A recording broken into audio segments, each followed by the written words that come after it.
छगन भुजबळ यांनी कॅबिनेट मंत्रिपदाची शपथ घेतली। या शपथविधीमुळे अनेक प्रश्न पडत आहेत, जसं की भुजबळांची पुन्हा वर्णी कशी लागली, पडद्यामागे नेमकं काय घडलं, काय आहे मंत्रिपदामागची गोळाबेरीज, बघूयात या सविस्तर रिपोर्टमधून।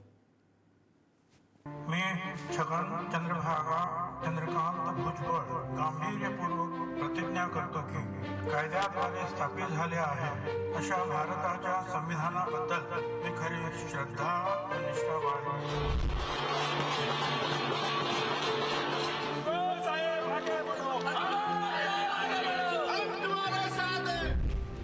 डॅशिंग, रोकठोक आणि मुलुख मैदानी तोफ असलेल्या छगन भुजबळांचं मंत्रिमंडळात कमबॅक झालंय।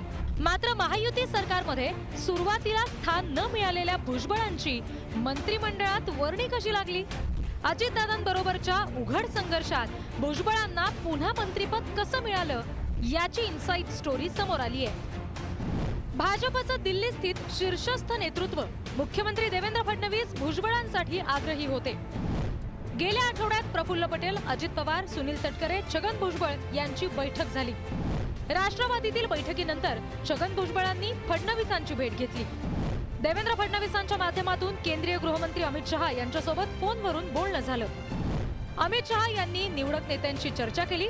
त्यानंतर भुजबळांचं मंत्रिपद निश्चित झालं। धनंजय मुंडेंच्या राजीनाम्यामुळे ओबीसी कोट्यात एक मंत्रिपद रिक्त होतं।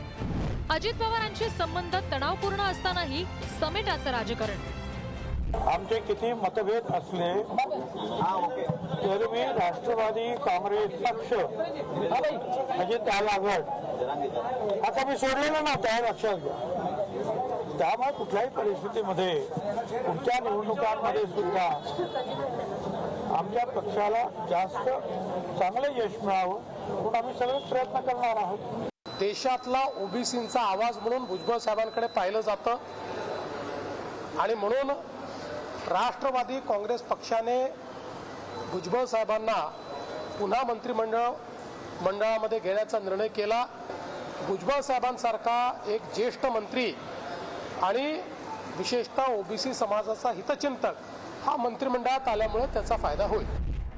महायुतीची दुसऱ्यांदा सत्ता आल्यानंतर महायुती सरकारमध्ये मंत्रिपद न मिळाल्याने छगन भुजबळांसह ओबीसी समाज नाराज होता। त्यामुळे ओबीसींचा असंतोष, आगामी स्थानिक स्वराज्य संस्थांच्या निवडणुका आणि मनोज जरांगेंच्या आंदोलनाची भीती यासारखी अनेक कारणं भुजबळांना मंत्रिपद देण्यामागे असल्याचं बोललं जातंय। मंत्रिपदामुळे ओबीसी मतदारांमध्ये महायुतीची विश्वासार्हता वाढू शकते। आगामी स्थानिक स्वराज्य संस्थांच्या निवडणुकांसाठी सामाजिक दृष्ट्या प्रभावी चेहरा, विशेषतः आगामी निवडणुकांमध्ये ओबीसी मतं वळवण्याचा प्रयत्न, ग्रामीण आणि निमशहरी भागामध्ये निवडणुकीत फायदा होऊ शकतो। मराठा आंदोलक मनोज जरांगेंच्या आगामी आंदोलनाची पार्श्वभूमी, अजितदादाचे राज्यातले आमदार आहेत, मंत्री आहेत, त्यांच्या मतदारसंघात जे मराठ्यांचे पोर आहेत त्यांना आरक्षणामुळे नोकऱ्या लागणार आहेत, शिक्षण मिळणार आहेत, राज्याच्या केंद्राच्या योजना मिळणार आहेत, सुविधा मिळणार आहेत, नेमक्या त्याच मिळू नयेत म्हणून तो हमेशा विरोध करतो मराठा समाजाला, मराठा समाजाच्या आरक्षणाला। हे जातीवादी लोक पोसायचं हा काय प्रकार आहे अजितदादाचा? कारण तुम्हाला याच्यातलं सांगतो की अजितदादांना याचे खूप मोठे परिणामाला सामोरं जावं लागणार आहे। अजितदादा प्रत्येक वेळेस प्रचंड मोठी चूक करतायत। ह्या जरांगेने एवढा मोठा चुका नवे खेळ केलेले आहे की त्याने संपूर्ण मराठा समाजाचं महाराष्ट्रामध्ये प्रचंड नुकसान केलेलं आहे आणि गावागावामध्ये त्यामुळे खरं म्हणजे मराठा समाज हा सगळ्यात मोठा बांधव म्हणून आम्ही मानतच आलो आणि सगळ्या ठिकाणी त्यांचा दाब तसाच वावर आहे। परंतु या कर्तृत्वामुळे या जरांगेच्या मराठा समाजाला सुद्धा जे आहे मी सांगतो निश्चितपणे त्रास आहे। मला राग येतोय, खंत वाटतेय, किळस येते राजकारणाची की एका मंत्र्याविरुद्ध लढून त्याला जेमतेम आपण बाहेर काढतोय की नाही, तर हा दुसरा आणून आपल्या डोक्यावर थोपवला जातोय। आणि तो व्यक्ती कोण आहे तर बाबा, जसं आपण म्हणतो ना, ईडी भूषण मंत्री एक पुन्हा यांच्या युती सरकारमध्ये आलाय, काय म्हणायचं असाच प्रश्न पडलाय मला। बोलणारे राहिले नाही हे आमचं दुर्दैव आहे।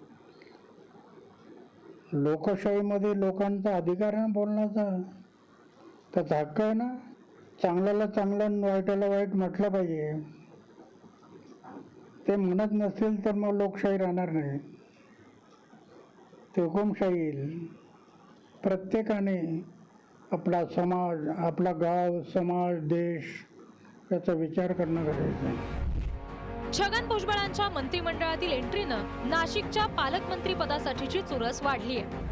गिरीश महाजन, दादा भुसे यांच्यातील पालकमंत्री पदाच्या शर्यतीत भुजबळ बाजी मारणार का? ज्येष्ठता आणि कुंभमेळ्याच्या व्यवस्थापनाचा आधीचा अनुभव यामुळे भुजबळांच्या गळ्यात पालकमंत्री पदाची माळ पडणार हा प्रश्न निर्माण होतोय.